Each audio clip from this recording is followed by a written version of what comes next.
यही बचाते हैं, सबको बचाते हैं। एक बार बृकासुर नाम का एक असुर था, उसने सोचा कोई ऐसा देवता मिले जो जल्दी प्रसन्न हो जाए, हमारी कामना की पूर्ति कर दे। तो देवर्षि नारद जी मिल गए। नारायण नारायण नारायण।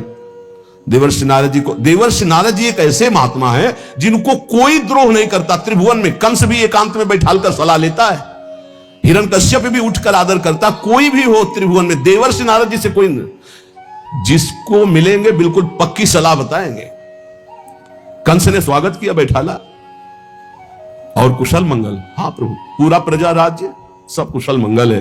अभी अभी की बात है, वो वसुदेव जी आए थे लड़के को लेकर, हमने वापस कर दिया कि हमें तो 8वां से भय है। नहीं नहीं, गड़बड़ है। कमल उठाया, कहा देखो यहां से गिनो, 1 2 3 4 5 6 7 8, आया ना 8वां? पहला आया ना, कि दूसरे शुरू किया, हर 8वां हो सकता है। उनको लगा कि नारद जी जैसा कृपालु कौन हो सकता है, और नारद जी को लगा ऐसे ये दया करेगा तो भगवान के अवतार में देरी हो जाएगी, क्योंकि 8वें में आना है, और जब तक ये दया करेगा तब तक भगवान विकल नहीं होंगे, इसको क्रूर होना चाहिए, क्योंकि भगवान का अवतार शीघ्र हो। हर कमल की पंखुड़ी को 8वीं बता दिया, हर बेटे को 8वां बता दिया, तुरंत मुलवाया। नारद जी एक ऐसे महात्मा है जिनको सबको ही आदर करता है। बृकासुर ने देखा, साष्टांग दंडवत हुआ, नारायण नारायण। महाराज कोई ऐसा भगवान बताओ जो बहुत जल्दी प्रसन्न हो जाए। बोले वो तो शास्त्रों में प्रसिद्ध है, आशुतोष, देवाधिदेव महादेव, उनके ज्यादा आशुतोष, वो ऐसे देवता है वो जल्दी प्रसन्न हो जाते हैं। और कोई सेव संतरा की जरूरत नहीं भाई, देवाधिदेव महादेव देख लो, कोई देवता ऐसा भोग नहीं पाएगा, त्रिभुवन में कोई देवता नहीं ऐसा भोग पाएगा जैसा देवाधिदेव भगवान शिव एक चुल्लू जल में प्रसन्न। ऐसे ऐसे कृपालु हैं कि जो कोई सृष्टि में ना स्वीकार करे, वो स्वीकार करने के लिए तैयार, उतने में प्रसन्न हो जाते हैं। बोले आशुतोष देवाधिदेव महादेव हैं। और वो सोचा कि मंत्र और ये आराधना हमसे तो बनेगी नहीं, आसुरी प्रवृत्ति है, तो अग्नि को प्रकाशित करके अपने शरीर का मांस नोच नोच करके स्वाहा, भगवान शिव का मंत्र जपता तो स्वाहा। भगवान शिव बड़े कृपालु के, बेकार को ऐसे, हम तो एक चुल्लू जल में प्रसन्न हो जाते हैं, इतनी भगवान शिव प्रसन्न हो गए। कर्ता को जाने नहीं, हम ये बता रहे। भगवान शिव ने कहा, काहे को तुम इतना कष्ट सह रहे हो, क्या चाहिए तुम्हें?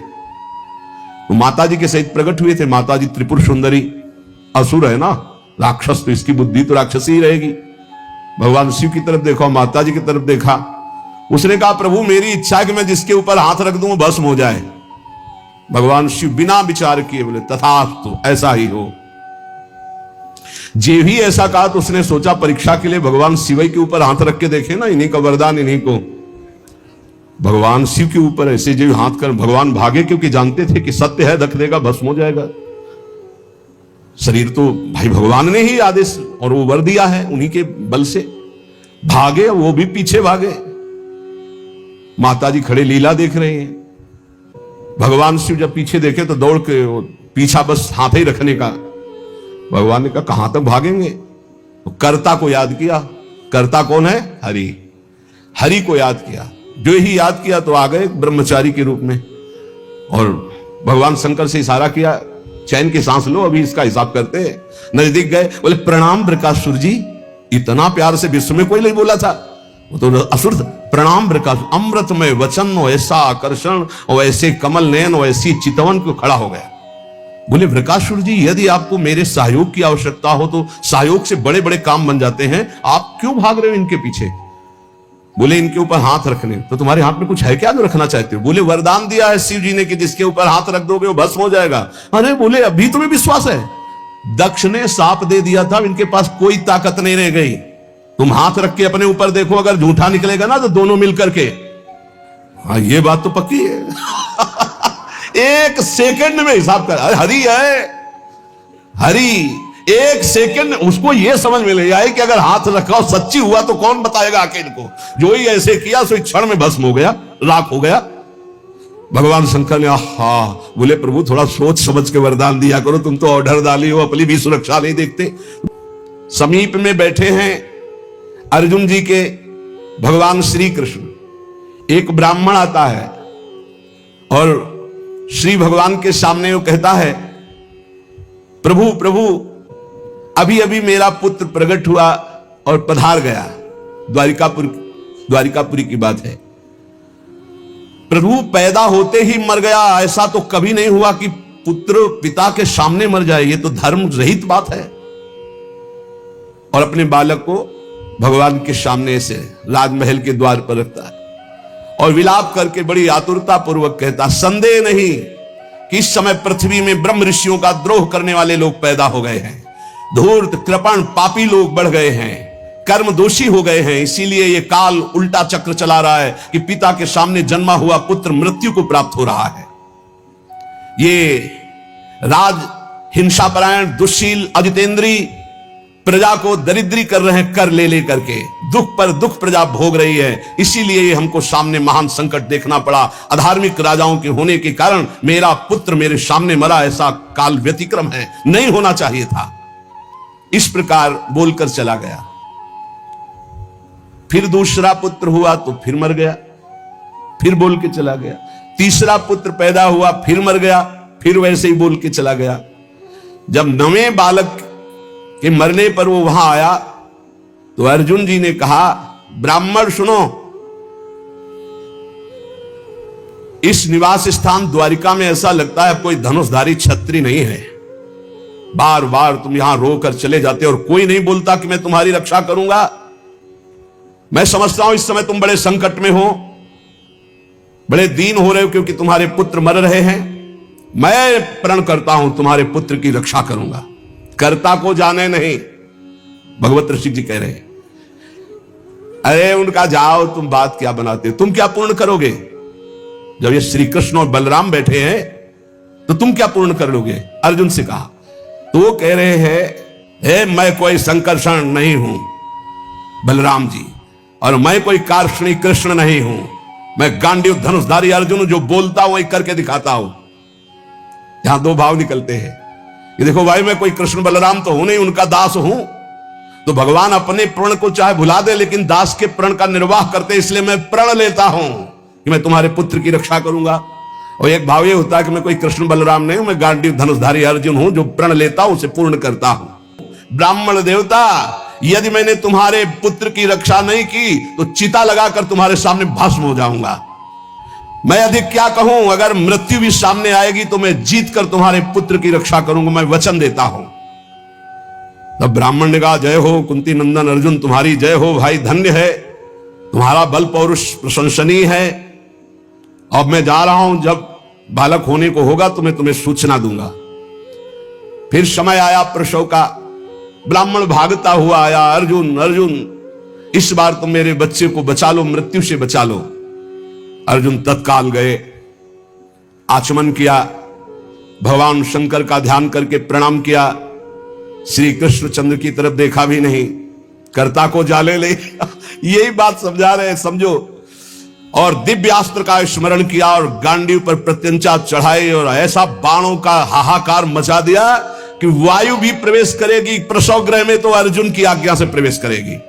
दिव्यास्त्रों से पूरा बांध दिया, मंत्र से अभिमंत्रित करके प्रसव गृह को चारों ओर से घेर दिया, ऊपर नीचे दाएं बाएं, ऐसा पिंजड़ा और दिव्य मंत्रों के द्वारा। पहले तो कम से कम बालक पैदा होकर के रोता फिर मर जाता था, अब पैदा हुआ ना तो सौ मिला ना आवाज सुनाई दी, गायब हो गया। पहले तो कम से कम लाश तो मिलती थी, रोता तो था फिर मर जाता था। अब वो ब्राह्मण अर्जुन से कहने लगा कि मेरी मूर्खता देखो, इस नपुंसक की बात में मैं आ गया। हां, अरे जहां श्री कृष्ण और बलराम नहीं रक्षा कर पाए, इसकी डींग भरी बातों पर मैंने विश्वास कर लिया। ना प्रद्युम्नो ना अनिरुद्धो न रामो न च केशवा यस्य सेकु परित्रातुम कोन्यस्तद वितेश्वरः। कौन ऐसा है जहां श्री कृष्ण बलराम प्रद्युम्न और अनिरुद्ध नहीं रक्षा कर पाए, वहां और त्रिभुवन में कौन रक्षा कर सकता है? मिथ्यावादी अर्जुन को धिक्कार है, अपने मुंह से बड़ाई करने वाले गांडीव धनुषधारी अर्जुन को धिक्कार है। दुर्बुद्धि मूढ़तावश कहता था कि मैं तुम्हारे बालक की रक्षा कर लूंगा। अब ब्राह्मण तो क्रोध में, देखने को मुंह नहीं मिला लड़के का, पैदा हुआ गायब। अर्जुन ने कहा, ब्राह्मण मेरा अपमान मत करो। तत्काल योग बल से यमपुरी गए। भगवान धर्मराज जी ने देखा कि अर्जुन पधारे, बोले इस समय अर्घ पात्र लेने का हमें अवसर नहीं है, हमें यह बताओ कि वो जीवात्मा तुम्हारे यहां आया है? बोले हमारी पुरी में नहीं आया। विचार किया कि कहां चला गया, जब यमपुरी में नहीं आया इंद्रलोक, अग्निलोक, नैऋति, सोम, वायु, वरुण सबकी पुरियों में गए। अतल नीचे, अतल, सुतल, पाताल, तलातल, महातल, इन लोकों में गए। ऊपर के जनलोक, महालोक, तपलोक, ब्रह्मलोक कहीं भी ब्रह्मा की जितनी रचना सब घूम डाला अर्जुन ने, कहीं वो जीव नहीं मिला। अब आए, अब भगवान श्री कृष्ण की तरफ देखा, प्यारे प्रणाम, अब जा रहे हैं भस्म होने हम चिता में। यही जीव की दशा है, जब सब जगह से हार जाता है तब बोलता है हरि शरणम। पहले नहीं चितवन किया कि प्रभु, तो प्रभु समझा देते। प्रण लेने से लेकर अभी तक भगवान की तरफ नहीं देखा कि रुख क्या है। अब जब चिता में जलने का नंबर आया तब केशव प्रणाम आखिरी स्वीकार करो। तो भगवान ने कहा किस बात का? बोले वो प्रण है ना, तो चिता में जलने जा रहे। तुमने अभी पूरे बल का प्रयोग कहां किया? ध्यान दीजिए, तुमने अभी पूरे बल का प्रयोग कहां? तुम्हारा पूरा बल तो मैं हूं। मुस्कुरा दिए अर्जुन, यही हमसे गलती होती है। हमारा बल कौन है? आराध्य देव। हम अपने बल की डींग हाँकने लगते हैं, उन्हीं के बल से मिले हुए बल से हमारा पूरा बल श्री भगवान है। देखो अर्जुन, तुम्हारा बल मैं हूं। जिस समय ये तुम्हारी निंदा कर रहे हैं यही सब लोग प्रशंसा करेंगे और तुम्हारे यश की कीर्ति की स्थापना होगी। करें करावें आप सब, जने बढ़ाई दे, मान लो कर्ता को जानू कौन है। सर्वशक्तिमान भगवान जे भी चिंतन किया, भगवान का दिव्य रथ आ गया। भगवान के दिव्य घोड़े, दारुक नाम का सारथी। भगवान ने अर्जुन से कहा बैठो हमारे रथ में। रथ में बैठे, दारुक ने भगवान के नेत्रों की तरफ देखा, इशारा किया, ले चलो। 7 पर्वतों वाले 7 द्वीप, 7 समुद्र, लोकालोक पर्वत, इनको लांघकर घोर अंधकार, इतना अंधकार कि भगवान के दिव्य घोड़े सैब्य, सुग्रीव, मेघपुष्प बलाहक नाम के चारों घोड़े मार्ग नहीं दिखाई दे रहा। तब योगेश्वरों के भी परमेश्वर भगवान श्री कृष्ण ने जब घोड़ों की दशा देखी तो सुदर्शन चक्र का स्मरण किया। हजार हजार सूर्यों जैसा एक साथ तेज प्रकाशित करने वाले भगवान की दिव्य पार्षद सुदर्शन जी आगे चल रहे हैं। घोर अंधकार में सुदर्शन चक्र से ज्योति ऐसी प्रकट हो रही, सब अंधकार नष्ट होता जा रहा, प्रकाश। ऐसे भगवान के सेवक हैं, ऐसे भगवान के दास हैं। सुदर्शन चक्र के द्वारा बतलाए हुए मार्ग से चलकर अंधकार की अंतिम सीमा में पहुंचे। अब अंधकार के पास इतना दिव्य प्रकाश, प्रकाश ही प्रकाश, जैसे घोर अंधकार ऐसे घोर प्रकाश। अब वहां अर्जुन की आंखें चौंधिया गई, विवश हो गए, नेत्र बंद कर लिए, इतना तेज।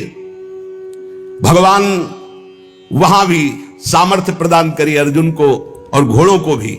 उस तेज के बाद महान जलराशि, श्याम वर्ण का जल ही जल, अगाध जल, जल पार किया तो तेज आंधी, वायु ही वायु।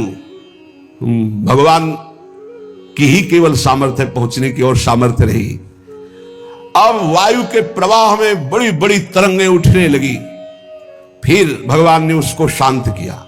आगे बढ़े तो एक दिव्य महल, और उस महल में मणियां ऐसी चमक रही थी मानो हजार हजार सूर्य एक साथ प्रकाशित हो रहे। भगवान भगवान है, भगवान जैसा कोई नहीं। चारों ओर बड़ी ही उज्जवल ज्योति फैल रही है। देखा अनंत महिमा से युक्त भगवान शेष जी सैया बनाए हुए, और अद्भुत एक एक सिर पे ऐसे मणि चमक रही, ज्योतिर्मय। प्रत्येक फण पर सुंदर सुंदर मणियां जगमगा रही। 2-2 नेत्र, बड़े ही भयंकर नेत्र, और शेष भगवान का श्रीअंग कपूर जैसा गोरा है। कैलाश पर्वत के समान श्वेत वर्ण, नीले रंग की जीभ और गला नीला, भयंकर नेत्र, फणों पर मणि चमक रही। अर्जुन ने देखा शेष भगवान की सुखमयी सैया पर सर्वव्यापक महान प्रभावशाली परम पुरुषोत्तम भगवान भूमा पुरुष विराजमान है। अर्जुन बार बार श्री कृष्ण चंद्र जी की तरफ देख रहे हैं। भूमा पुरुष है तो एक ही, ये कहां ले आए? एक तो ये श्री कृष्ण, एक ये श्री कृष्ण, क्योंकि द्वारिकाधीश भी चतुर्भुज रूप और हरि भी चतुर्भुज रूप। शरीर की कांति वर्षाकालीन मेघ के समान श्याम रंग, अत्यंत सुंदर पीतांबर धारण की, मुख पर प्रसन्नता, कमल जैसे नेत्र, बहुमूल्य मणियों जटित मुकुट, कुंडल कांति, घुंघराली अलकावली, लंबी लंबी सुंदर भुजाएं, कौस्तुभ मणि, वक्षा स्थल में श्रीवत्स का चिन्ह, घुटनों तक माला। वही श्रृंगार जैसा द्वारिकाधीश का, वैसा ही प्रभु का श्रृंगार। अर्जुन ने देखा नंद सुनंद जय विजय ये सब पार्षद मूर्तिमान होकर, पुष्टि श्री कीर्ति अजा, ये चारों दिव्य शक्तियां, रिद्धियां निधियां, लोकपाल, ये सब वहां हाथ जोड़े खड़े हैं। वो भगवान श्री कृष्ण भी प्रणाम कर रहे हैं। तो अर्जुन देख रहे हैं कि ये है क्या लीला, अपने आप को अपने आप से, और कह रहे प्रणाम करो, ये अनंत महिमाशाली भूमा पुरुष भगवान है। अर्जुन भयभीत हो गए कि एक तो ये मेरे सखा श्री कृष्ण और दूसरे ये भूमा पुरुष। श्री कृष्ण ने फिर प्रणाम किया और हाथ जोड़कर कहा कि हे भूमा पुरुष, आप कृपा करके आदेश कीजिए। गंभीर वाणी में बोले, हे अर्जुन और हे श्री कृष्ण, तुम दोनों को देखने के लिए मैंने उन पुत्रों का अपहरण किया, मैंने अपने पास मंगाया। तुम मेरे ही अंश से प्रकट हुए हो और धर्म की रक्षा के लिए पृथ्वी पर अवतार ग्रहण किया। पृथ्वी के भार से दैत्यों का संहार कर चुके हो, अब तुम्हें लौटकर हमारे ही स्वरूप में फिर विलीन होना है। तुम पूर्ण काम सर्वश्रेष्ठ हो, जाओ अभी कुछ कार्य बकाया है, लोक संग्रह के लिए वो कार्य करके पुनः मेरे पास आ जाओ। भगवान श्री कृष्ण भी हाथ जोड़े खड़े, अर्जुन भी खड़े हैं। अति विचित्र भगवंत गति, बड़े बड़े ख्याली। अर्जुन के होश उड़ गए, नए भूमा पुरुष कौन हो गए भाई, ये परम पुरुष तो हमारे सामने खड़े हैं, यही है यही।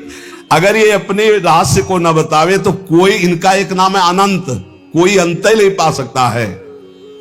अर्जुन और श्री कृष्ण को आदेश किया, सर झुकाकर, अर्जुन देखते जा रहे, सर झुकाकर भगवान कह रहे जो आज्ञा। फिर वो सब बालक वापस कर दिए, उन बालकों के लिए वैसे ही मार्ग से फिर द्वारिका में लौट के आए। और बालक अपनी अपनी आयु के अनुसार बड़े भी हो गए थे, वैसी आकृति रूप क्योंकि पहचान ले, श्री कृष्ण अर्जुन ने उनको समर्पित किया। अर्जुन के आश्चर्य की सीमा न रही, तब उन्होंने अनुभव किया और भगवान से कहा, प्रभु मुझे पता चल गया। बोले क्या? बोले पूरे जगत में जिसके बुद्धि बल, ज्ञान बल, पौरुष बल जो कुछ भी है वो हे श्री कृष्ण केवल आपकी कृपा से है, ये मुझे पता चल गया। यही पता चलना है, इसीलिए रोज सत्संग सुनो। एक बार सुनने से काम नहीं चलेगा। गीता सुनने के बाद क्या कहा था? नष्टो मोहा स्मृति लब्धा। फिर क्या हो गया? फिर मोह। ये हवा है, आंधी है, कभी भी गंदा कर सकती बुद्धि को। देखो अर्जुन जी ने गीता सुनने के बाद कहा था नष्टो मोहा स्मृति लब्ध, फिर मोह हो गया, मोह माने अज्ञान। फिर कहने लगे कि मैं कोई श्री कृष्ण बलराम, आज फिर बोल रहे हैं आप। इसीलिए निरंतर भजन और सत्संग के लिए महापुरुष जन कहते हैं, जिससे हमारी बुद्धि रोज पावन होती रहे। जैसे पोछा लगा दिया, सोनी लगाने के बाद और दरवाजा खुला छोड़ दिया तो फिर गंदा होने की संभावना। इस समय हर इंद्रियों को शासन में रखते हुए नाम जप करते हुए ये परम पद तब प्राप्त होता है। ये बहुत जल्दीबाजी में फिर सब बिगड़ जाता है। धैर्य पूर्वक भगवान का आश्रय लेकर नाम जप में लगो, इसी से परम मंगल होता है, इसी से परम लाभ होता है। क्योंकि भगवान शंकर भी जिनका चरणोदक माथे पे धारण किए हुए हैं वो भगवान श्री हरि है। एक बार सरस्वती नदी के तट पर ब्रह्म ऋषि जन यज्ञ कर रहे थे, तो उसमें सब ऋषियों ने कहा कि यद्यपि भगवान ही सब रूपों में है, पर भगवान के किस रूप को सर्वश्रेष्ठ मानकर आश्रय लिया जाए और अग्र पूजा की जाए यज्ञ में। भगवान के सब रूप हैं, हमें कोई संशय नहीं। तो उनका प्रगट रूप की महिमा प्रकाशित करने के लिए किसी ब्रह्म ऋषि को परीक्षा लेनी होगी त्रिभुवन के तीनों बड़े ईश्वरों की, हरि, देवादिदेव महादेव, ब्रह्मा। तो ब्रह्मा पुत्र भृगु जी खड़े हुए, उन्होंने कहा परीक्षा तो हम ले लेंगे, निर्णय आप कर देना। सब ऋषियों की वंदना करके भृगु जी गए और ब्रह्मा जी के सामने ऐसे खड़े हो गए। क्रोध आया कि इतना बड़ा ऋषि होकर और ऐसा अभद्र व्यवहार करता है, पर फिर एकदम भ्रकुटी तो चढ़ी, गुस्सा तो आया, पर शांत हो गए, है तो मेरा ही बेटा। भृगु जी ब्रह्मा जी की तो पुत्र है। ब्रह्मा जी शांत हुए, भृगु जी कुछ नहीं बोले, चले गए। जब कैलाश पहुंचे तो देवादिदेव ने कहा, आओ आओ ब्रह्म ऋषि श्रेष्ठ, आओ तुम्हारा स्वागत है। बोले मुंडों की माला धारण करते हो, चिता की राख लगाते हो और हम तुम्हारे गले लगेंगे। अरे उन्होंने कहा हम तुम्हें ब्रह्म ऋषि मान के स्वागत करें, तुमने ऐसे समझा क्या उठाया त्रिशूल? भगवान शिव ने कहा तुमने ऐसे समझा क्या? हम तुम्हारा आदर कर रहे हैं ब्रह्म ऋषि मानकर, तुम जो है अवहेलना कर रहे हो। आप मुंडों की माला पहनते हो, चिता की भस्म लगाते हो, कहते हो आप तुम्हारे गले लग जाएंगे। महादेव जी ने उठाया त्रिशूल, रोक, भृगु जी चल दिए वहां से। और भगवान श्री हरि के धाम पहुंचे वैकुंठ में। लक्ष्मी जी चरण चाप रही थी, अर्ध निमीलित नेत्र में परमानंद में डूबे हुए भगवान गए, सीधे एक लात मारी छाती पे। लक्ष्मी जी तो आश्चर्यचकित हो गई, तभी कहा कि भीख मंगाऊंगी ब्राह्मणों, हमारी प्रीतम के लात मारा ना। पहले प्राय ऐसे ब्रह्म ऋषि जन जो होते थे ना, व्यवस्था, वेद के अपार ज्ञानी, तप के महाधनी, भोजन की व्यवस्था। लक्ष्मी जी कहते तुम्हारे पास नहीं आएंगी, हमारी प्रीतम को लात मारा है ना तुमने। लक्ष्मी जी तो थोड़ा नाराज हुई और हरि उठ के बैठ गए और चरण दबाने लगे। हाँ, बड़ा कठोर हृदय है हमारा, आपके बड़े कोमल चरण हैं। अगर मुझे पता चलता तो मैं आपके चरणों की अगवानी करता। मुझसे अपराध बन गया कि मैंने अगवानी भी आपके चरणों की, और चरण दबाने लगे।